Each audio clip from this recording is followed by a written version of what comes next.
power in an ecosystem does not mean that you're supposed to solve all the problems by yourself. It means you're supposed to be in relationship with the people who you lead and to understand what the problems are like for them. Then your ecosystem will do the same.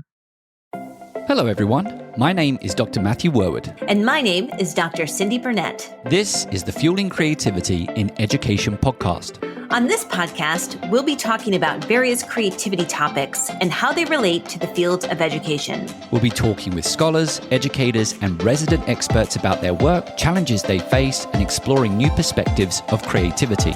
All with the goal to help fuel a more rich and informed discussion that provides teachers, administrators, and emerging scholars with the information they need to infuse creativity into teaching and learning. So let's begin. Today, we welcome to the show Morgan Vien. Morgan is the co-founder and CEO of Design for Emergence, D4E.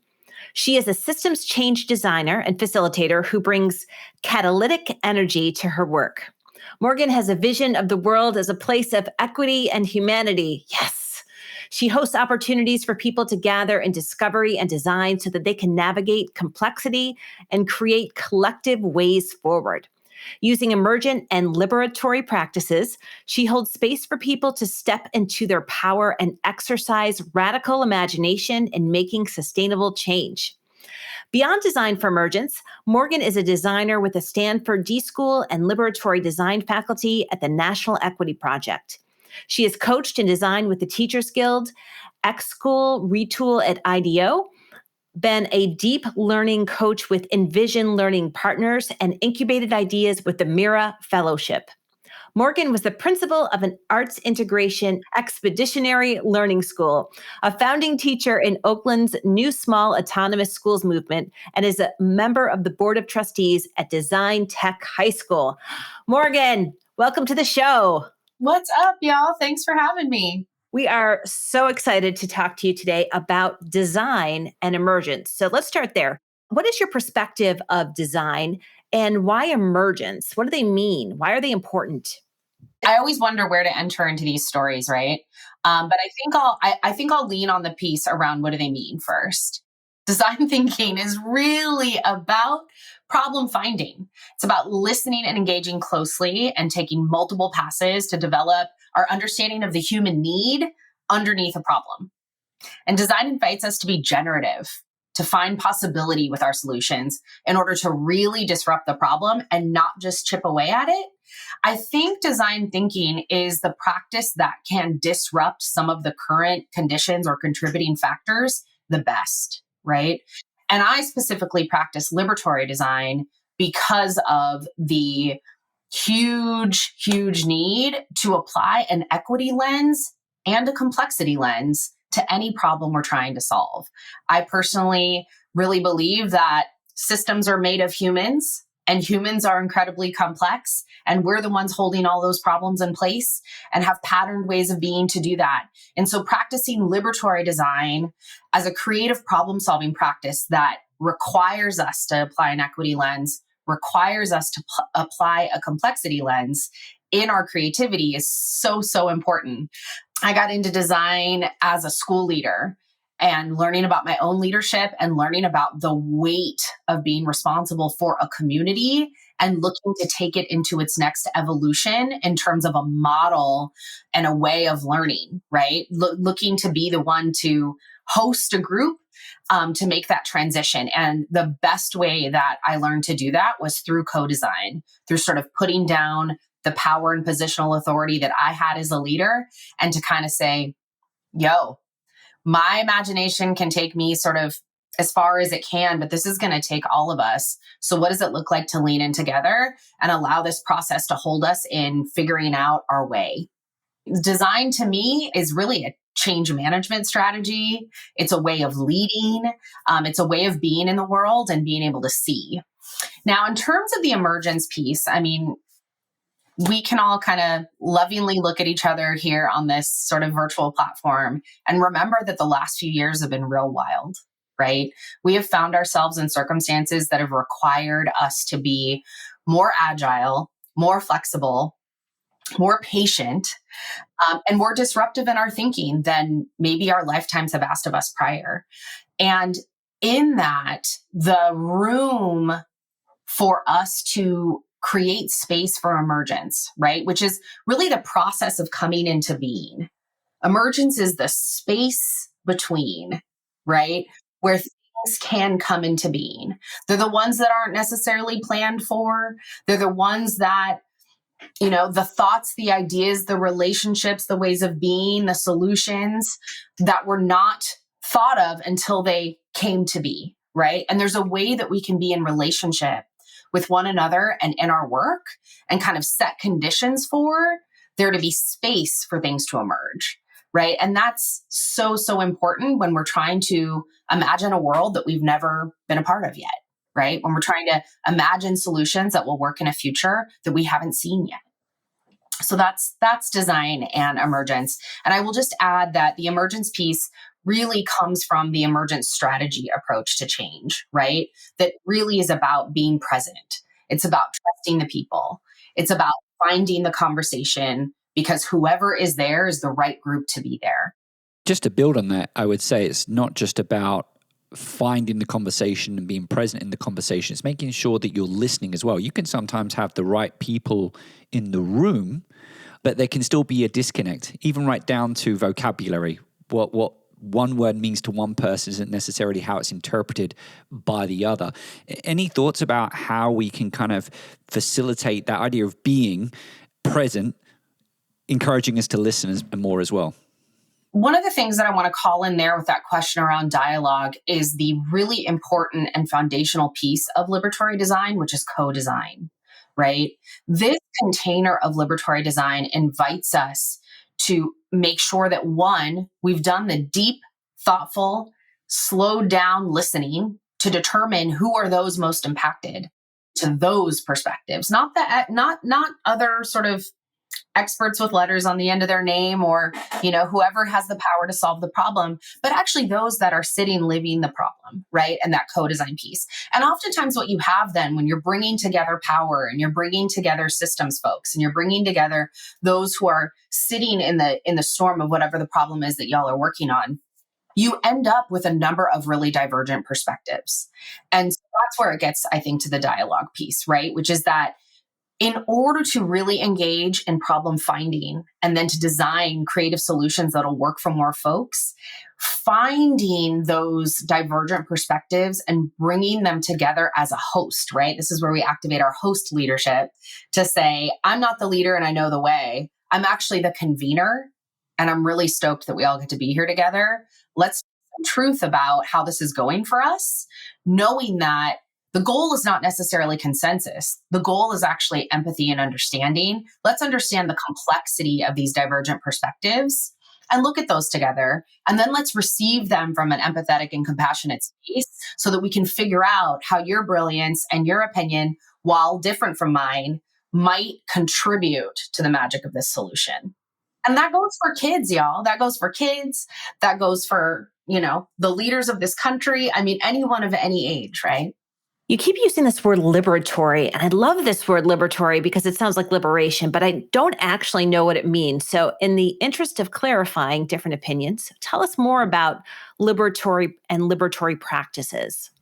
In these moments when I have an opportunity to really share and teach liberatory design and work with folks, I'm always going to reach back and name the folks at the National Equity Project and the D School at Stanford who came together to create what is liberatory design.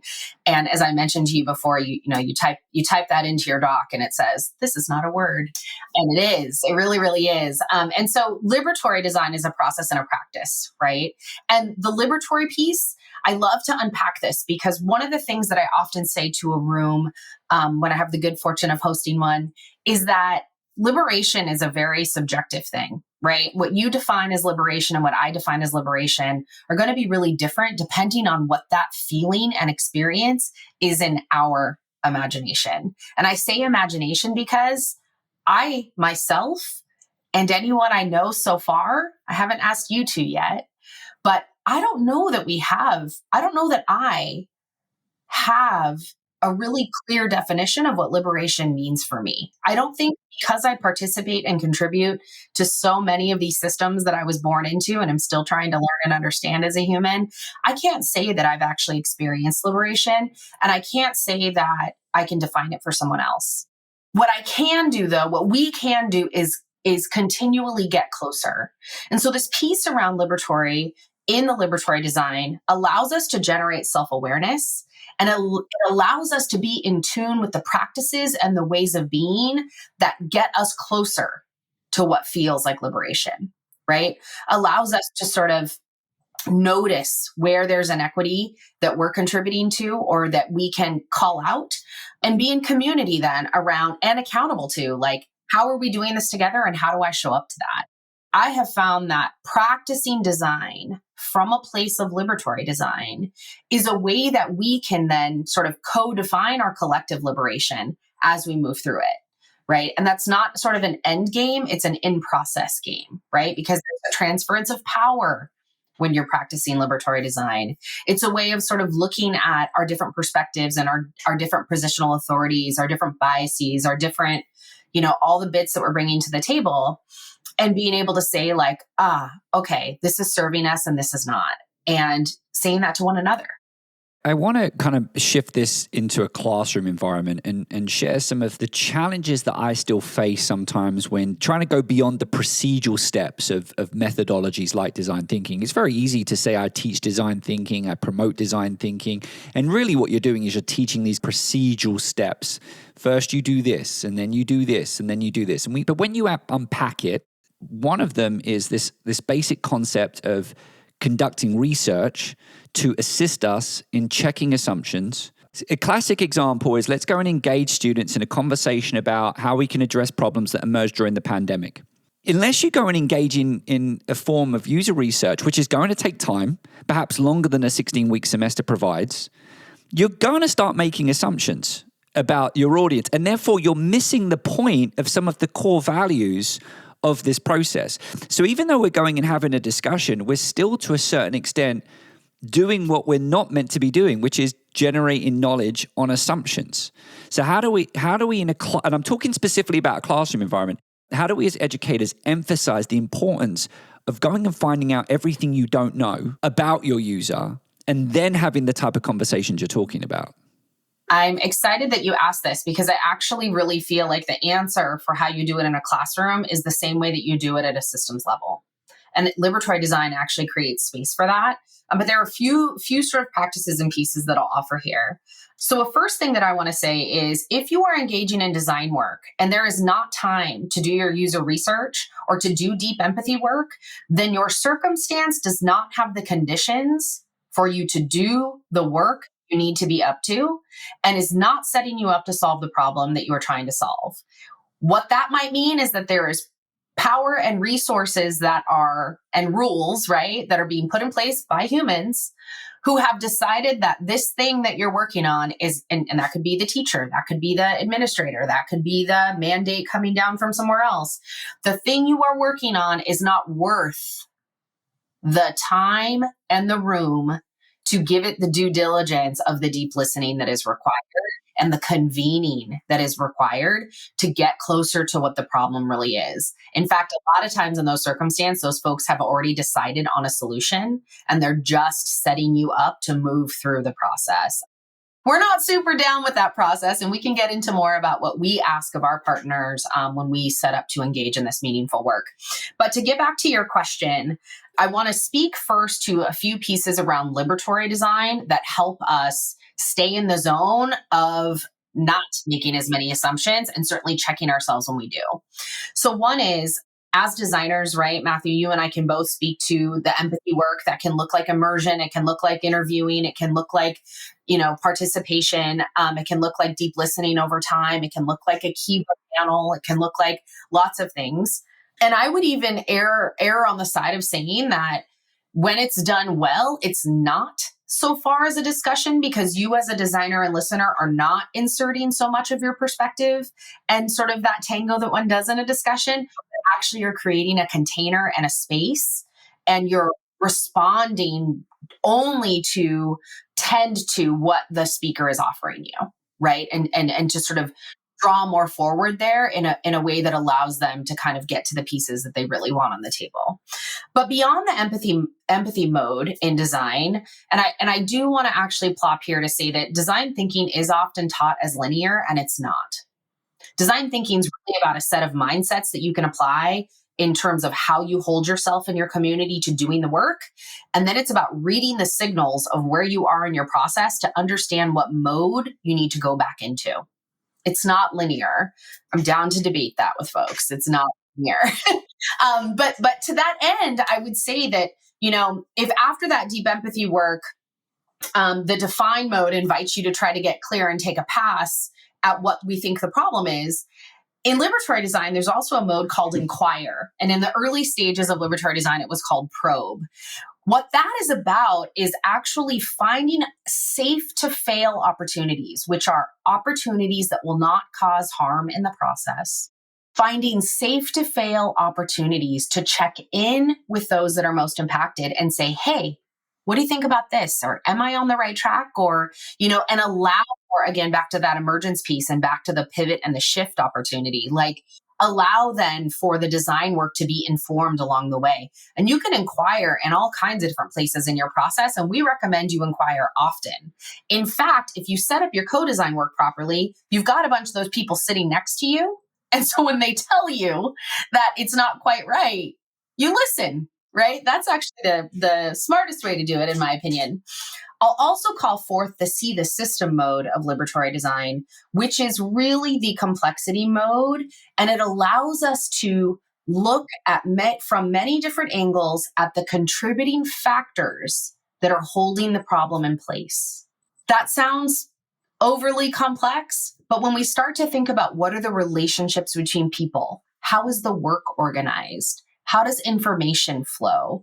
Where's there room for identities? What are the structures and processes, right? There's all these sets of questions that allow for you to notice the channels that are open, that are closed, that are, all the sort of conditions, right? That's what helps us get at conditions to go, oh, and you can kind of locate ripe opportunities in that way to understand the problem. Again, if you have everybody leaning in to do that work, and you can go back to see the system to think about, what does the solution do in the system? Then you all are pressing on your bias and your assumptions as you go. Now to the classroom level, because it feels like we can talk about it on a systems level quite a bit. To the classroom level, there's nothing more powerful than a shadow experience, and it doesn't take long, right? So if you are working on a problem and someone is impacted by that problem, whether it's teachers shadowing students or students shadowing teachers, or, maybe you're working on some disability justice with your class and you're trying to figure out how to make your space more accessible. What does it look like then to do a real shadow experience? It's not observation, but it's actually immersion. I'm going to move through the classroom with this disability in the way that you do, and I'm going to physically experience that. I'm going to start at your house and figure out what travel looks like. I'm going to eat with you. I'm going to try to do this work with you and notice that the way that they're teaching it, like I can't even, if I have low visibility, for example, like my best friend does, there's things that she needs in her context in order to be able to see differently or see clearly. So I think the shadow experience. Another one is, I know you're familiar with the idea of a panel, right? And young people get to listen to panels all the time. But one of my favorite ways to do that is actually closer to what is a Kiva protocol. There's modified ones, there's less modified ones, but oftentimes a way that is done is to invite folks who have a particular lived experience to be at the center. In that context, you actually don't invite, again, back to it's not a discussion. It's really just a centering the voices of those who are most impacted with some prompts and allow for their stories and their sharing to just exist. It's not a, hey, what about, or let me press on that. It's none of that.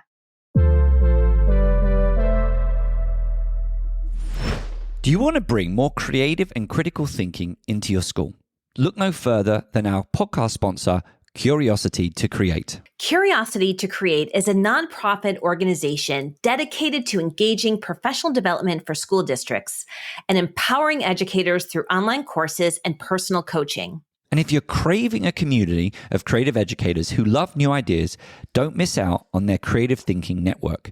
Get access to monthly webinars, creative lesson plans, and a supportive community, all focused on fostering creativity in the classroom. To learn more, check out curiositytocreate.org or check out the links in the show notes for this episode. I also love those examples, and I'm curious, taking this work from a higher level. So I love what you did in terms of the classroom and what could be done in the classroom. When you're working with a whole school system, a whole educational system, and you look at it, and I know when we originally spoke, you said, I don't do as much in the class at the classroom level. It's much more at the higher systems level. Can you share with us an example, without naming names, obviously, but of something that you've done that has brought the work that you do into a school system? What that calls forth to me, it makes me want to talk a little bit about the conditions and the work that needs to happen at the systems level in order for impacts to happen in schools. And then it also makes me want to call forth just a few project examples. I think first, quick project sample snippets and thinking about even like who calls us, who are we working with right now. Let's maybe start outside the traditional ed sector first to say, like, right now we're working with a growing and scaling organization, a series of autism clinics that are, which, is in the ed space and is parallel to the ed space, right? But in terms of like early babies, right? 1 to 5 services for young people with autism. And with them, we're actually have done some really meaningful work around designing for belonging for the different stakeholder groups in their context in order to change the game around how those families and young people as clients sort of experience that developmental time. Right. So that's a kind of far out example. Let's talk about a closer one where, in our country, there's lots of foundations that have wield lots of money and power and are often looking for ways to make the change that they seek, that they want to put money behind. And so we have gone into context to work side by side with them and other organizations to support redesigns of high schools across the city. We have gone into context at the district level to use liberatory design and design for belonging to help them navigate consolidation and closing of schools and how people feel in that.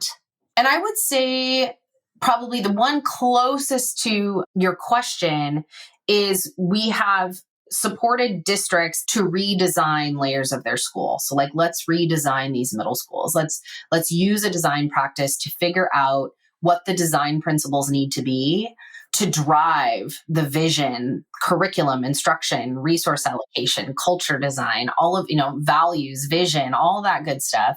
What are the design principles that we want to anchor in order to do that work? And all of that work, you don't start with, hey, adults, what do you want to do?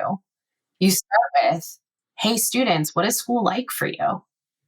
So that's how I would say that this work sort of touches that context. And then if it's okay, I would love to circle back to what the conditions are at the systems level. And I really want to bring this in because as I was talking about your topic on creativity and what fueled it and where are the right contexts and how might we sort of amplify and fuel more of it, I'm brought to a piece that is such a core value on our team and in the work that we do, which is that it's fractal.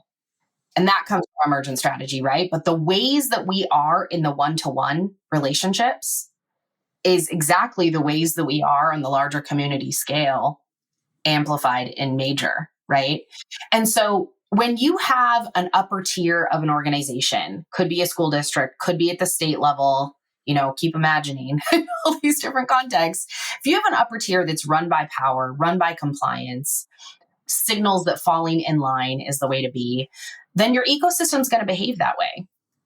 If your upper tier is run by being collaborative, by being agile, by being creative, by moving in a humanized way and knowing that power in an ecosystem does not mean that you're supposed to solve all the problems by yourself. It means you're supposed to be in relationship with the people who you lead and to understand what the problems are like for them, then your ecosystem will do the same.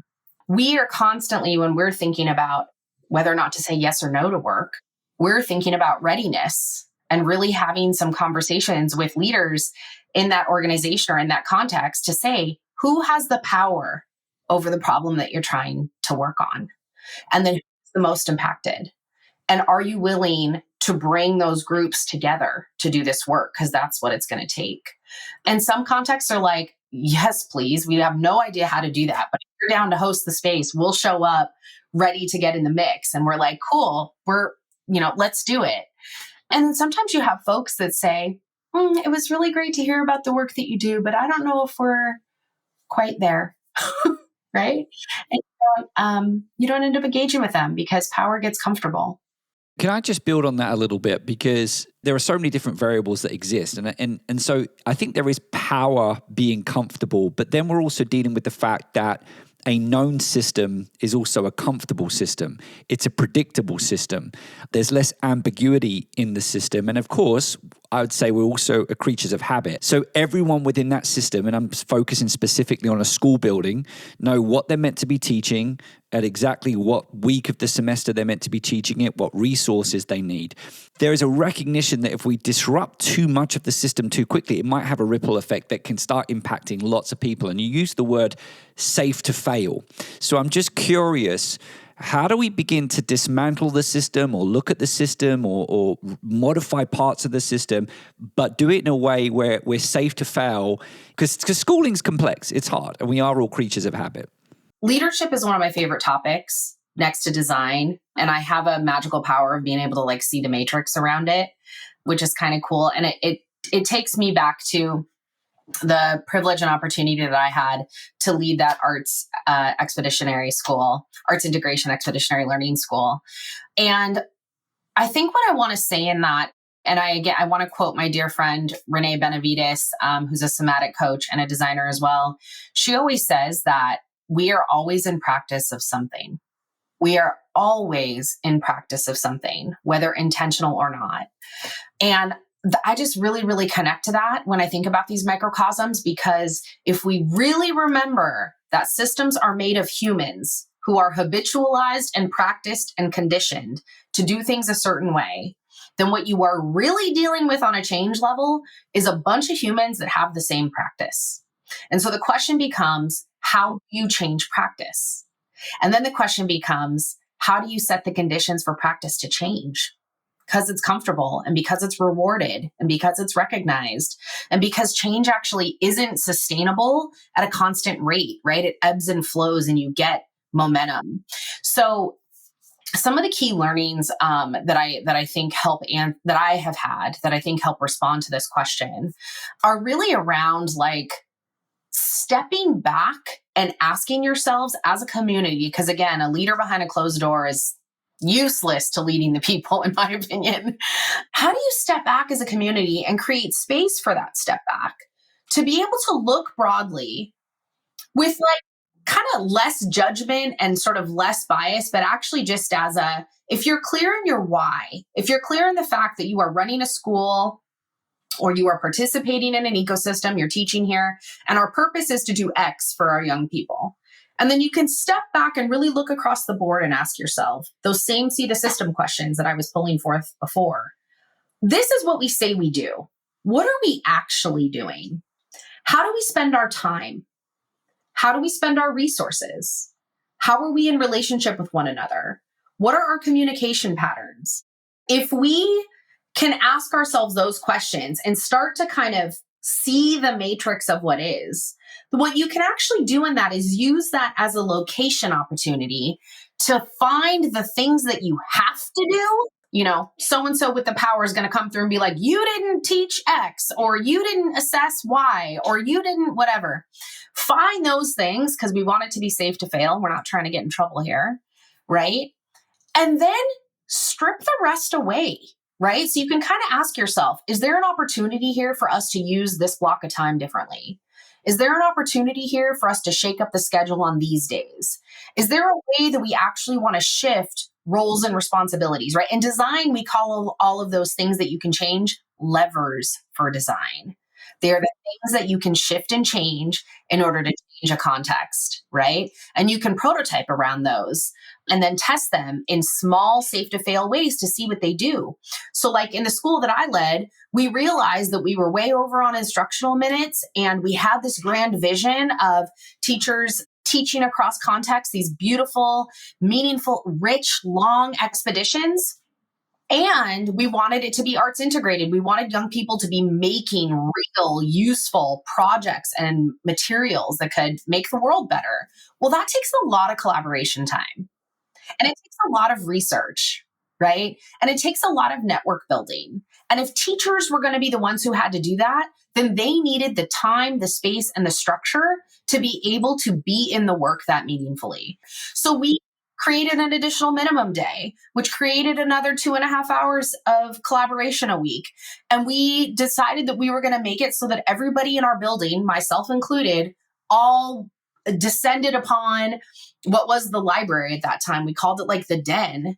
And we would all just work in that space, and we would actually do a quick work plan. And then you would have all your meetings, you'd have all your design jams, and everyone was there. So you'd have everyone across different roles and powers and grades and departments leaning in to figure out how to enrich this thing they're trying to do, this intercession or this expedition or whatever else. And that's just an example of like, doing that's not going to hurt anybody because you've looked across the context and you've been really thoughtful about what it's going to do, right? And then you've also located opportunity to flex all the things that you're practicing that you actually are not in service of your vision. I do want to know what this idea of Stoke is. What is Stoke and why is it necessary for curiosity? That's going to be our second to last question. So I spent a year during the pandemic time with the Mira Fellowship working on a project. And I won't give all of the different pieces of that, but where that project ended up being after a bunch of listening and empathy work that I did was around exploring Stoke. So Stoke is a feeling. And feeling stoked, right? You often hear it in the context of like snowboarding or skateboarding or like, oh, so stoked. And really what that is though, and we all have the feeling, is this feeling of you're on the precipice of anticipation, but also capacity, right? So you're like, oh, I can do this, but you're also like, ooh, it's like on the edge, which is such a dope place to be because if you think about the cognitive dissonance that's required for learning to occur, then getting to that place of Stoke where you're so excited and so passionate and capable, but also like it's on that edge, it's a feeling that we want to cultivate. Right. And so a lot of the work that I did in that year in incubating that idea was working on supporting people to find and locate their own conditions for their Stoke. And so I created and developed a bunch of tools and a few different sort of design experiences to be able to support individuals and teams to locate that precipice within themselves. So, Morgan, we finish all of our episodes by asking our guests to share 3 tips that educators can take away and begin implementing or thinking about when it comes to promoting creativity or, in your case, design thinking in the classroom. I know you were super stoked on the idea of shadowing, so I want to bring that forward. If ever you have a hunch or young people have a hunch around a problem they're trying to solve, create time and space for them to go be with folks who experience that problem, and not just by observation, but by doing and experiencing it themselves. Number 2, I would say practice storytelling, right? We said in the interview, you're always in practice of something. Support young people to practice being storytellers and to follow their own emotion and evoke emotion through story in others, because that capacity is really powerful to understanding human need. And I think the last one, practice reframing. Imagine if every time you had a discussion in a classroom and, someone said, it's like this, or this says this, have a practice around reframing and turning that thing around like a prism to see it from a different angle, because that practice is a direct path to building your creativity muscle. And I really believe that creativity is a muscle and we can all build it. Well, Morgan, thank you so much for joining us today. I know my mind is buzzing with ideas and thoughts, and I wish we had more time, but maybe at some point we can bring you back. Cool. Thank you for having me. So this concludes this episode of the Fueling Creativity and Education podcast. If you like this episode, please share it with a friend or colleague, and we will make sure we link all of Morgan's website information in the show notes. My name is Dr. Cyndi Burnett. And my name is Dr. Matthew Worwood. This podcast was produced by Matthew Worwood and Cyndi Burnett and edited by Sina Yousefzadeh. The episode was sponsored by Curiosity to Create.